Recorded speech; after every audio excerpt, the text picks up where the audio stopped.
Karena Yakobus 1:19 ada ayatnya. Ya, makanya kita harus lebih banyak mendengar.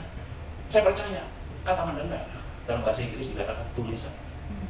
Ya, tapi juga dalam bahasa Inggris ada yang disebut to hear. Beda. To listen itu mendengar sambil memahami dan memberikan solusi. Itu to listen. Tapi kalau to hear hanya mendengar saja, nggak ada solusinya, nggak ada pemahamannya, hanya dengar. Itu to hear. But to listen itu lebih dalam. Kita memahami, mengerti pembicaraan yang disampaikan sambil kita juga memberikan solusi. Apa yang dibutuhkan oleh pasangan hidup kita, apa yang dibutuhkan oleh anak-anak kita, apa yang dibutuhkan juga oleh orang tua kita. Yang setuju kata kami. Ini penting. Nah, oleh karena itu, cara mendengar kita ini membutuhkan dua hal, yaitu kuantitas dan kualitas. Katakan bersama-sama dengan saya. Kuantitas dan kualitas. Nah, ibu perhatikan, ya, kuantitas itu dapat diperoleh dari apa? Kalau kita komunikasi kita mau punya kuantitas yang baik, cara mendengar yang baik, cara bicara yang baik, Tuhan menghendaki perlu banyak waktu. Ya, perlu banyak waktu. Kalau kita mau meningkatkan kuantitas komunikasi kita baik, ada waktu. Saya pernah buat salah, selalu nggak punya waktu. Ya, karena sibuk pekerjaan, sibuk pelayanan, jadi kurang waktu sama istri, sama anak-anak. Sehingga bisa aja miskomunikasi. Sampai istri saya pernah bilang, saya nggak tahu apa yang kamu mau. Ya kan? Karena semua salah. Saya nggak pernah tahu. Kamu jalan sendiri. Itu sampai pernah ngomong gitu tuh selama 2 tahun pertama kita ribut terus dan hampir bercerai. Kenapa? Karena nggak punya ada komunikasi yang baik. Ini bahaya, bahaya. Kasih oleh Tuhan, kita punya keluarga, kita punya ya tanggung jawab di dalam membangun rumah tangga kita seperti yang Tuhan mau. Tapi Tuhan juga mau kita adakan waktu buat suami kita, buat anak-anak kita. Ini penting.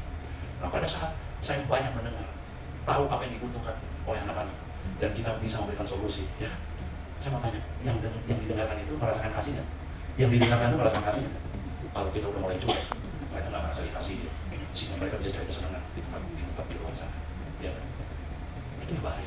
Jadi kita perlu jaga betul komunikasi dengan mendengar ini. Karena pada saat kita nggak mau adakan waktu, maka mereka mencari solusi itu di luar lebih daripada di dalam rumah tangga kita, sehingga tidak mengherankan banyak terjadi perselingkuhan, ya kan? Karena nggak mau didengar di sini, jadi mereka pulangnya malam di kantor.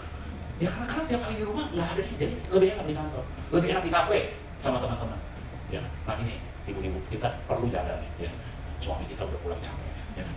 Ya perlu lah, ya komunikasi, ya kan? Ada kasih sayang, ya kan? Karena kalau itu tidak dijaga juga. Nah, kedua, waktu seni bertengkar itu gimana? Kalau kita ngomong satu-satu, kalau berdua ngomong, kan bingung, tabrakan terus. Jadi yang satu mesti dengerin, oh dia ngomong apa nih, kesulitan apa, ya saya dengerin deh, ya kan? Nah baru kita ngomong satu-satu, itu seni bertengkar yang kita perlu pelajari juga, ya kan? Dan ingat, waktu kita lagi bertengkar, jangan ungkit-ungkit masa lalu, ya. Contohnya, kamu ini seperti bapakmu. Waduh. Ya kan, padahal bapaknya sama dia itu lain. Tapi dia bilang, kamu ini seperti bapakmu. Lu kan? Lu bukan. Kamu ini seperti ibumu. Ya, ada yang konseling sama saya seperti itu. Saya lakukan itu, Pak. Wah, saya bilang, jangan. Kalau kamu lakukan itu, jadi tambah pedas, tambah rame, tambah geger. Ya kenapa? Dia ungkit-ungkit masa lalu. Dan dia sama-samain sama orang tuanya. Dia bilang, kata kamu bodohnya kayak papamu. Jangan gitu. Ya kan? Gemuk, jelek, apa gitu. Banyak pujian deh.